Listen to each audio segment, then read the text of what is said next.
think that's all I got. Most people don't know that the Air Force has a Special Operations Ground Force. We are the most deadly and most decorated ground force pretty much since the Vietnam War. If you go back in any major operation, any book that you've heard about or movie you've seen in the last 10 years, there's been a special tactics operator involved in that operation. If you want to be a special tactics operator, really we're looking for the best of the best. We want people that are very intrinsically motivated, that really want to be here, that want to do hard things, solve hard problems, and push themselves to limits that they've never pushed themselves to. We really need folks like that to serve and go out there and defend our nation.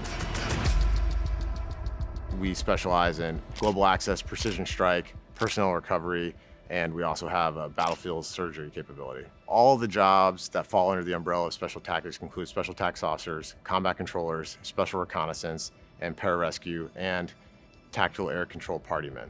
Those are all what we call AFSCs, Air Force Specialty Codes, that live inside of special tactics and inside the squadrons. If you were to start the special tactics pipeline, you're going to go through an initial assessment selection. If that's special tactics officer assessment selection or the one that you do at Lackland for all operators, that assessment selection is going to be varies between 1 week to a 4-week grueling process where we're really going to put Sam through the ringer, physically, mentally, emotionally probably as well, and really test, hey, how prepared is this individual? I'm gonna slow them down. I really can't feel my arms. How much drive do they have? Do they really want to be here?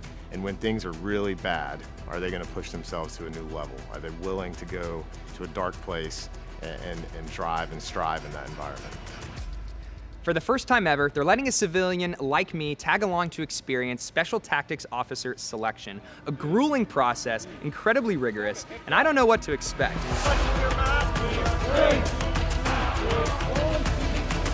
But after that, I'm then going to have the opportunity to go out real world and experience a mission alongside the Special Tactics operators to learn about all the skills and assets that they need to have. 10 seconds. 5 seconds. Green light. On. Check this away.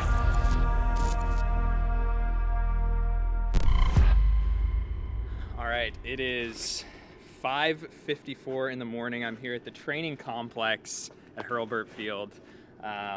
I didn't get much sleep last night. I don't know if it was nervous energy or what, but definitely don't know what to expect. The rest of the candidates are inside right now, so we're gonna meet up with them soon, but here we go. On the front, you'll do 1 and 3. Okay. And just 5 fingers from the bottom of your collar. 5 fingers from the bottom, Yep. 1 and 3. The big one on the front And or the the big small one on the back. So I think for Sam showing up and going to kind of an ANS and never being at assessment and selection, I think he's really going to struggle. Because you really have no context for what you're getting into. It's going to be a real big shock to the system. We haven't done this with someone before. Normally they know they're coming here and they want to be in an assessment and selection, so it'll be an interesting experience. All right, I was handed this water bottle, number 13. I've got a rifle, which you're not supposed to let out of sight for the entire day.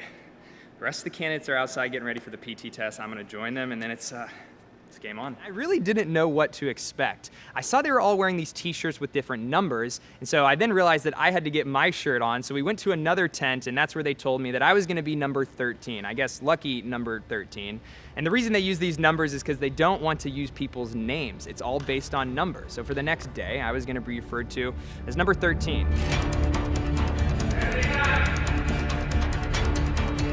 Day 1, Sam is going to experience a PT test, and we're going to roll through kind of the initial physical evaluation of the candidates.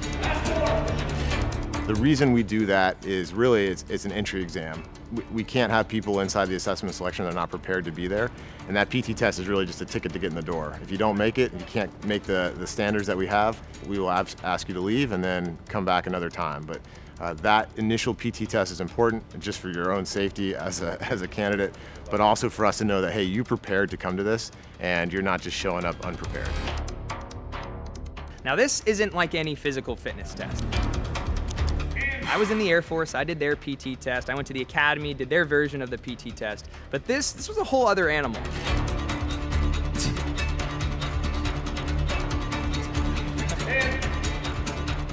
Our goal with Sam is to say, hey, let's get a flavor on everything, push him a little bit, get a real good idea of what that feels like, what it's like to be in this very stressful environment, and get him immersed. So pull-ups done, Sit-ups done, push-ups done. Comes next, the running and the swimming. I'm already tired, so it's gonna be fun.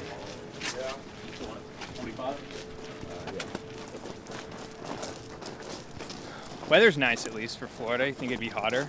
It's crisp. 60 degrees. Good morning for a little 3-mile brisk jog. But honestly, I wish I had more time to prepare for this, so we'll see. The normal PT test, like when I was in the Air Force, it's just 1.5 miles. So this is double that.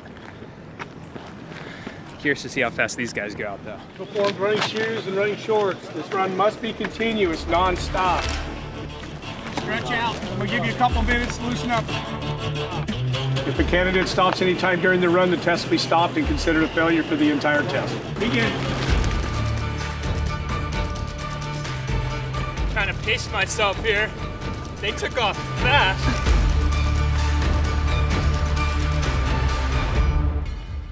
Home stretch, let's go. The goal of the week is not to break the candidates. We're going to push them to the limits. We likely will break somebody and at least their spirit. We don't try to break the human being themselves, but we want to test their mettle, their grit. And so what we're looking to see happen is we're going to push you to your threshold, whatever that is. If that's 80%, it's 90% of what you're capable of, and then we're looking for you to go a little bit beyond that.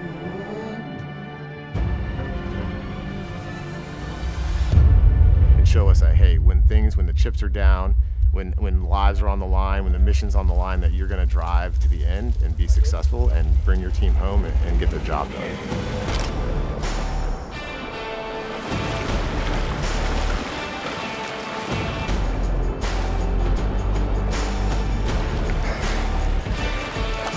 We then headed into the pool, and this is something I was definitely nervous about because I don't typically train swimming in my individual workouts. But what they had us doing is 1,500 meters, which that is 60 lengths of the pool, which is crazy. So my goal was to do as much as I could, and I remember jumping in the water, seeing the candidates on my right, really going after it, kind of trying to keep pace with them.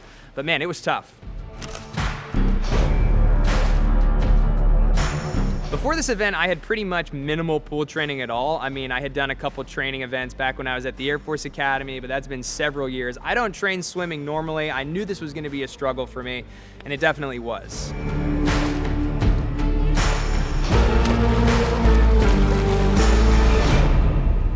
We got a little bit of a break, gonna get dried off, change, and then we'll see what's next. You need to have 2 MREs, 1 set of fields, which is these. Thanks for helping. I know you're probably not wanting to be worried about me.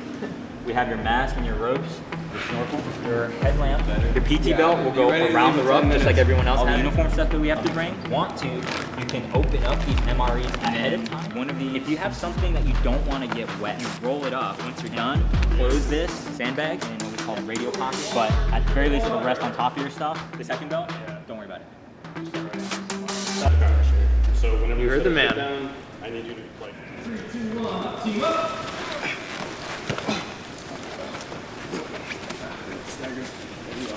Forward!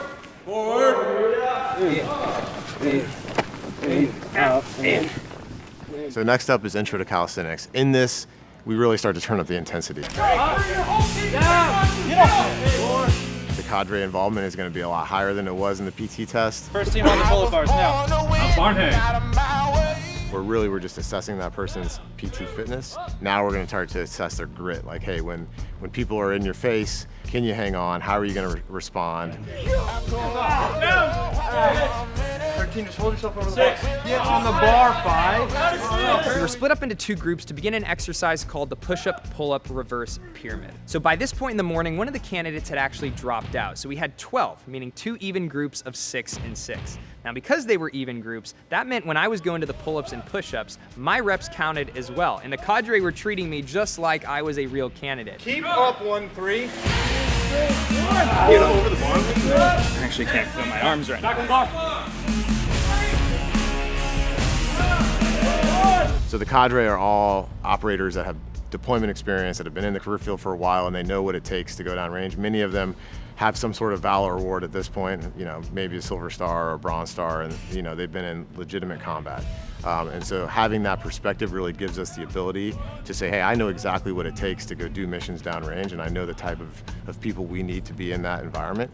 And so they're the right people to make those assessments and judgment calls. 1, 2, 3, 7, 8. That bar was so rough, man. I just haven't done that many pull-ups. I got blisters on the hands. It's like you start feeling it, man. Everyone's probably feeling it right now. We just finished up Intro to Calisthenics. I am completely beat. I think pretty much everyone here is too. Sounds like we might have a little break, and then we'll see what's next. There is no putting your head, get your mask off your forehead. There is no putting your head on my pool deck. That will only result in more flutter kicks. Do you understand? Yes, sir. Get in the flutter kick position. That doesn't mean just hang out with your feet in the water. Team leader, give me 50. Let's go. You know, we're going to go through what we call flooded mask, flutter kicks, which is, for people that have never done it, it is probably one of the worst things you're going to experience. Nothing's gonna bring me. No! Start over. No touching your mask, CO3.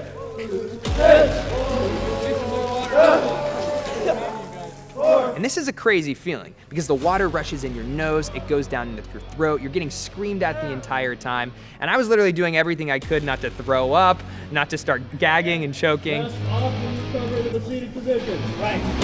the water. Find the water. The water is a way to simulate stress that really nothing else matches. And so when we look at, like, how do I simulate combat stress? How do I test somebody's mettle in some very extreme circumstances? Fire yourself up. Fire yourself up. We have candidates tie their feet and hands together, hands behind their back, and then we're going to have them jump in the pool and conduct a series of bobs where they sink to the bottom, push off and come to the top, take a breath, and they do that for a number of times before they travel and then do flips. There's a whole bunch of different things. The idea is like, hey, can you deal with the stress of this? Can you stay calm during the bobbing process? The water temperature was also something I was not expecting. I mean, it was cold, and because you're doing so much in the pool for such a long amount of time, I mean, you're shivering. I was shivering, the other candidates were shivering, but that's just another challenge you have to add on top of all the other stress that's being thrown at you. The attrition rate, I'd say, throughout the entirety of the pipeline 2-year process, I'd say there's about an 80% attrition rate. It can vary a little bit, but if I were to historically look at it, I would say that would stand pretty true. So 80 out of 100 people can't make it through this training.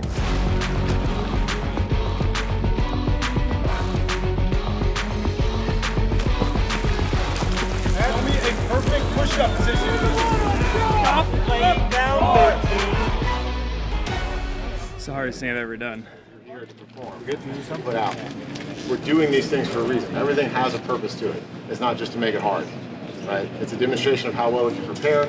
It's a demonstration of how well can you handle stress and think under stress.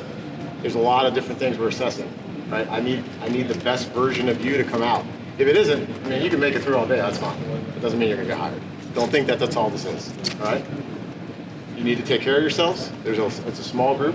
You're down to 8. So make sure you're eating, drinking, and I need you to perform. Yeah? We're going to do checking for some pulmonary edema, signs and symptoms of hypoxia. So right now I want to make sure your oxygen levels look good, and then I want to make sure your lungs are clear, all right? Okay. So we'll just check real quick. Sounds good. Are you feeling all right? Yeah, I'm feeling okay. It was definitely like, it's been like a roller coaster, especially the pool and like, man. I need you to give me a big breath coming out. 96. Look good. So I passed. All right. Yeah, that's good. Okay. Lungs are operating right now. That's good to know. Doesn't feel like it sometimes, but we're in the green zone.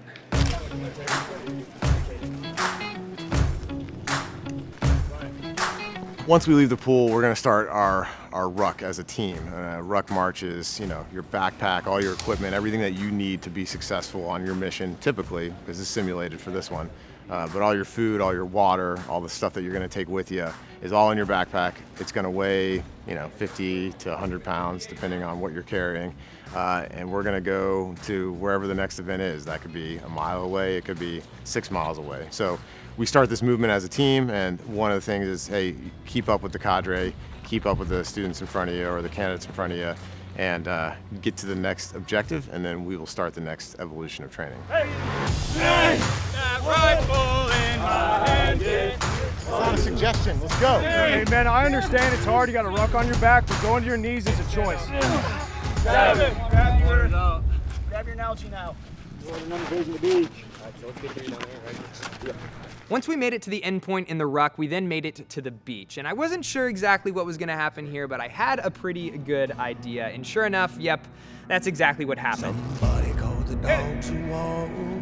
Somebody called the dog to walk. I don't wanna die no more. What the hell are we fighting for? The hardest part about this beach session is just how much we had done before it. I mean, if this was the only thing we had done during the day, I mean, sure, okay, maybe. I mean, I could probably make it through. But this was at the end of the day. We had already been dropped a million times. We'd ruck run, we've swam, we've done all of this training, and now it's just cranked up more and more and more. You have to have a mental mindset. Your head has to be in the game. You have to push past all of that mental exhaustion and fatigue and really just give it everything you've got. It is unlike anything I had ever experienced before. Very good. 7, go hydrate. Be the man. Be the officer. Be the guy leading the guys. Be the guy pulling them off.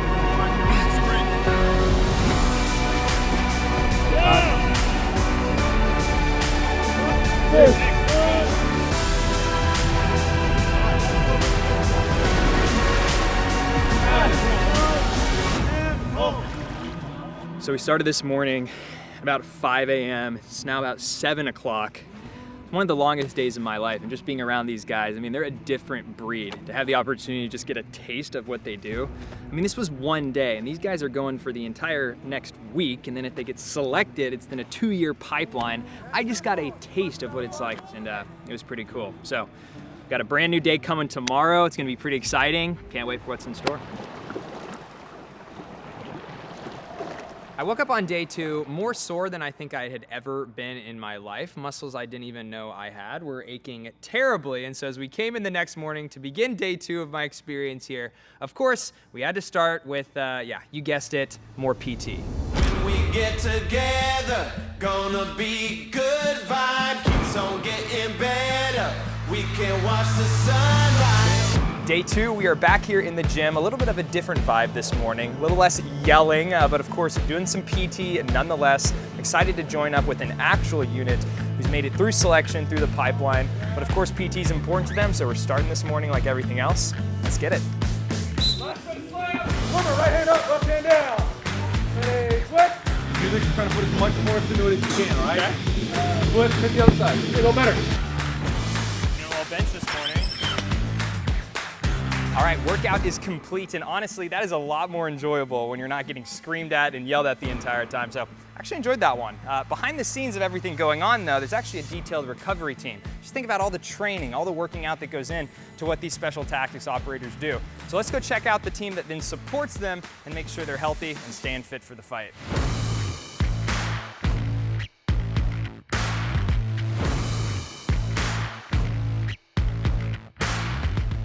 Hey Sam, how's it going? It's going good. Hey, welcome to the Human Performance Training Center. Hey, here we take care of our operators. We've got para-rescue men, we've got combat controllers, we've got special reconnaissance airmen, and some tactical air control party operators as well. They train real hard during their training cycle, getting ready to deploy. So here is where we keep them healthy, keep them ready.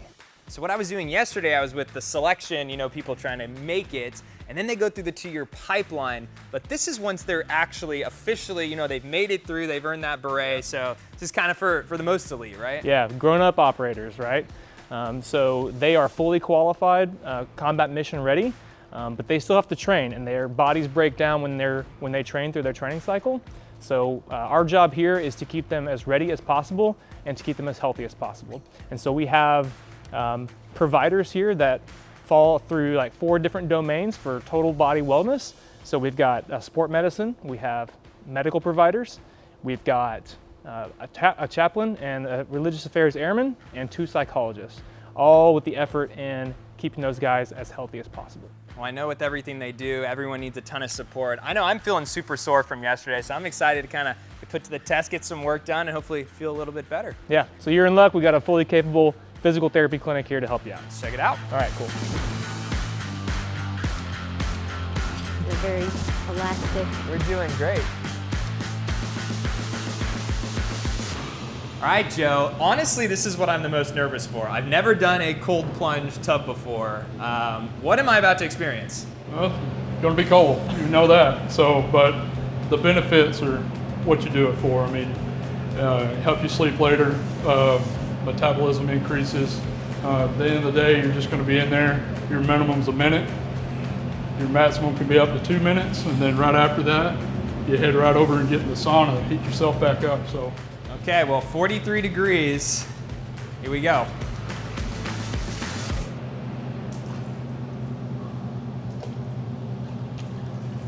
There you go. Timer starting. Big breath in, slow out. Try to get that breathing right. There you go. If I can do yesterday, I can do this, right? Absolutely. 30 seconds in. There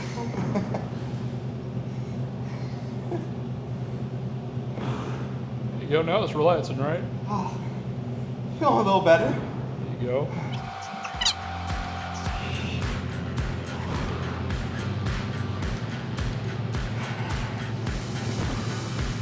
One minute.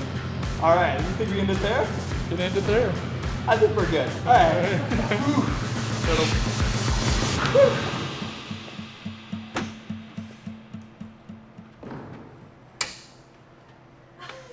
So by this point, I'd experienced the training and the caliber of individual it takes to become a special operator. I'd seen the support team and everything that's in place to make sure that these people are the best of the best. But now it was time to actually get a chance to go out on a real mission to experience firsthand what these special operators are doing downrange.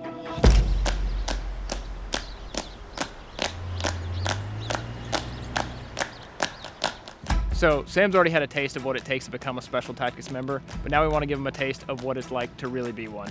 We're going to take him out, do a mission similar to what we might do downrange, whether it's personnel recovery behind enemy lines, our global access mission, or a precision strike. He's going to see what we're really about.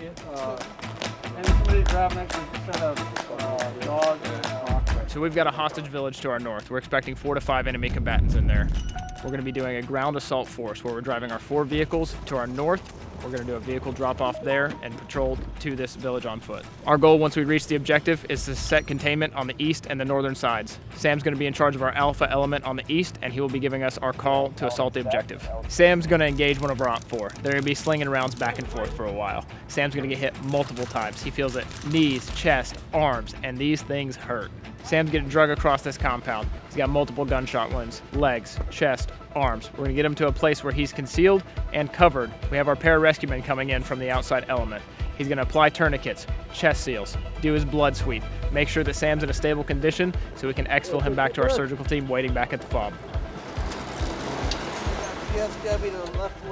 I am fully kitted up here. It's definitely heavy. There's a lot of moving pieces, a lot of moving parts, but everyone's taking this very seriously. It's pretty cool just to be here. I can't wait to load up and kind of see what's in store.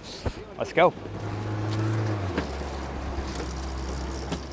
I got issued my gear, which was a lot: full vest, helmet, rifle, equipment. We then loaded up in the Razor vehicles, make sure the whole convoy was ready to go before we hit it and started driving to infill.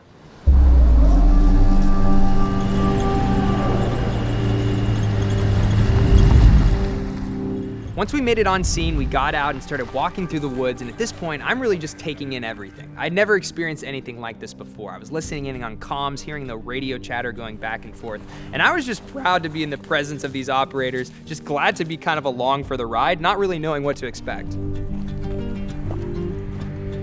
Clearance element set at LCC.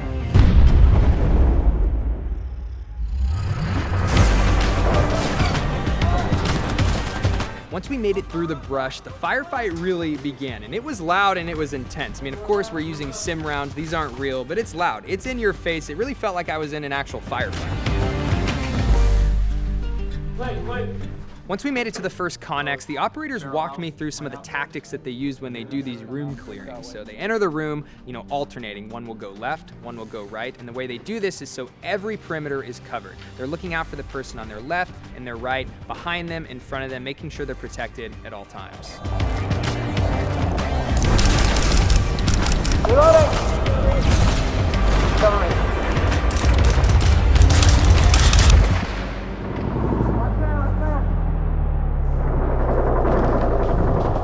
I was then dragged across the floor by a PJ or pararescueman who brought me to a safe room to assess my injuries. They actually cut a little bit of my uniform off my leg so they could get better access to it, applied a tourniquet, and then we were just waiting on the special operations surgical team to be handed off to do what they do best. TFW to the left leg, tourniquet applied. I got a gunshot wound to the chest seal applied. Lift up, airways Peyton, patient is phonating. Brandon, cut close off. Yep. Jesse, you'll start working on clavicles down. Special Operations Surgical Team, or SOS, is a 6-person team that is responsible for DCR and DCS. DCR stands for Damage Control Resuscitation, and DCS stands for Damage Control Surgery. What we try to do is close the gap of the golden hour of trauma. The golden hour of trauma is the theory that within an hour of traumatic injury, you have about 60 minutes to close that gap, aka to reach a higher level of care in order to increase the likelihood of surviving. Hey buddy, can you hear me? Yes. As I was lying on the table, of course, I didn't really know what was happening. My eyes were closed, a lot of things were going on, but the communication, I just noticed it was excellent. I feel like I was really in the best hands possible. I mean, these are experts. These are people who are trained to go into any situation, to take care, to assess the damage, and to get someone out as quickly as they can in better shape than when they came in. 10 more seconds. The easiest way for me to explain this is PJs are like your EMTs, and once you get to SOS, we're your hospital. We can do everything else that they've done en route and more. Not only can we conduct surgery on the ground, we can conduct critical care evacuation in the sky, and we can be mobile as well. That roll to mobile surgery capability is what we tout the most, and that's what we train to, in order to combine the best of both worlds so that we can provide the most to our operators downrange. Okay, through the cords, go ahead and plate that cuff. All right. After I established IV access on Sam, we immediately started blood transfusions because we know that if he had a bunch of gunshot wounds, he would have lost a lot of volume. I let everybody know that I was conducting a walking blood bank. Walking blood bank? Yes, I am. And pulled my respiratory therapist aside, and I drew a unit of blood from him in order to resuscitate Sam. Tourniquet's down, he's got a good pulse, ×2. And we train walking blood banks specifically at a significant amount. We train like we fight, and how we conduct ourselves is a testament to how many people we've saved.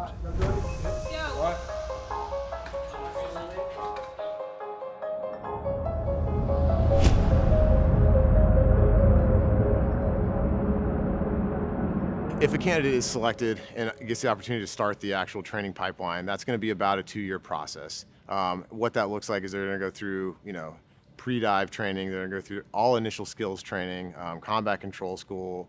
They're going to go to military free fall, airborne, survival school, all these different qualifications before they culminate at Special Tactics Training Squadron, where we give them kind of their top-off training to prepare them for deployments. Drop altitude 1400 M, airspeed 130, running, heading 182. Copy, ox pumps on, pitot drop switch manual, red light on, cabin depressurized, drop preparation checks. 30 seconds. Copy, 30 seconds. Right behind me is an Air Force HC-130J, an aircraft that can take off in virtually any environment. Now, while it's technically not a special operations aircraft, it can still be used to carry operators who conduct military freefall, jumping out the back to reach anywhere they need to go all across the world. Now, there's actually a load of jumpers who are about ready to go up. I'm gonna head inside to get a look myself. Should be pretty sweet. Sherpa 07, wind at 100 at 7, clear to drop. Copy. DNI 10. 5 seconds. Green light. On. Check his way.